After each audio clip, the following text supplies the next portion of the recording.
This is NS Enigma with a video on deck building in Henchies. So this is a deck creation screen. It's selected down here.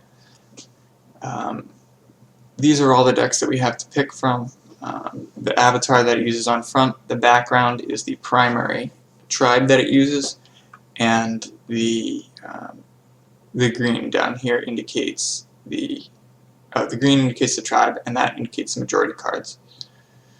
So we'll click to create a new one here. Empty menu. The left lets you select the avatar for the deck. That can also be done up here. Avatar. Let's say we're going to build a pirate deck, Emeraldas. So you can double click on any card to expand it outwards. You see her ability is that it briefly makes an enemy rebel, switch teams when its next turn begins, and briefly indicates a single turn. So it makes the enemy come to an enemy come to your team for a single turn, making it unusable or unbuffable for your opponent. And then we fill our deck with cards. So the card menu is up here. We can select which ones to pick. You're allowed to pick cards from any tribe at any time. Pirates is probably a pretty good choice. So we're just going to toss a bunch in here. I'm not really paying attention to strategy or theme here. But Emeraldas slows down play by making your opponent's guys unusable. So Portia also does that. We'll add 3 of her. You just click to add. Walk the plank makes them unable to attack for a turn. So that's another good one if we're slowing things down. This will be a control deck, I guess. Siren Song. It makes them indefinitely unable to attack and unable to protect anyone. So that's another good way to slow things down. Scurvy Dogs can daze a unit with low health. So all these things are going to slow your opponent down and disrupt them. So we'll add to that Deckhand, which shuffles a card from their hand back into their deck. Current number of cards up here, current Henchies, gemmed cards, which tribes, and how many of each tribe. So because we've slowed down the game so much, that's going to enable us to get out some bigger guys sooner than we might otherwise think. So we're going to bring a couple Krakens. Krakens shuffle everything on the field back into the deck. So they are good for resetting in case the opponent gets out ahead of us.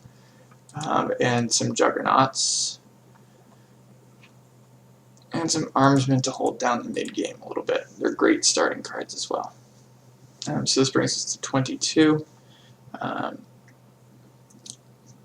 Because we're going to have so many cheap units on the board, especially Scurvy Dogs, Bottled Lightning is going to be great for dealing some damage from again. We click. A good idea is to try to maximize the number of cards that have 3 of each. So that's your limit. It's generally speaking 3 of each card in a deck. I've only chosen 2 for the Krakens and Juggernauts. Let's bring some Vildrats, a couple of Planispheres, and Ransacks to, again, remove cards from the opponent's hand. And just for demonstration's sake, we'll switch over to Carney. So these are Carney cards. These cost the tens. So in the spirit of slowing things down, let's bring some Mesmers that daze, and Knuckles the Clown for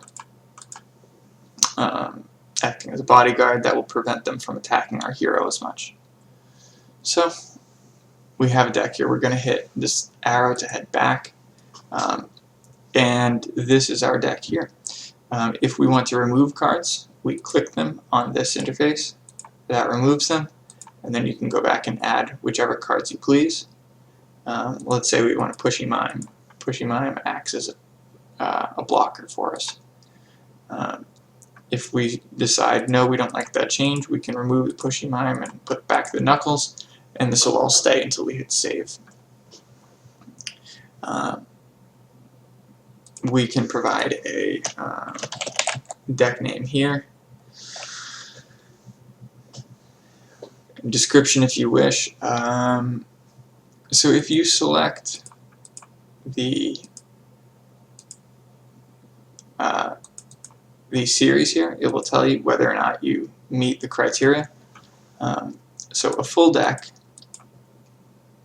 this is limited to a half deck, but a full deck would have 40 cards, no more than 3 of the same card, and no more than 1 gemmed card. So we don't have any gemmed cards like right now. Let's go ahead and add one. A gemmed card ignores the 3 of a single card limit. So if we decide, you know, we really like scurvy dogs, let's drop one of these mesmers. Let's drop one of these planispheres and pick up another scurvy dog. So rather than going to card here, we can go to gemmed and select pirates and pick just the scurvy dog. We can only have 1 gemmed card, and this will be indicated. Right now it's not visually indicated, it's down here. When I hit save, the gemmed card automatically becomes the first of a given card in the list. This exclamation point right now is meaningless because this is still in beta. We have access to all the cards, not just the ones in our collection. We can play anything. Collections aren't really implemented yet. So now that we have our deck, we've saved it. When we come back to the deck screen, we will be able to find it in this list. So stall, double clicking or double tapping gets you a zoom in. If we want to see the actual cards, we would select it. We can edit it, we can clone it if we want to make a tweak. So let's say we don't actually like the ransack in there.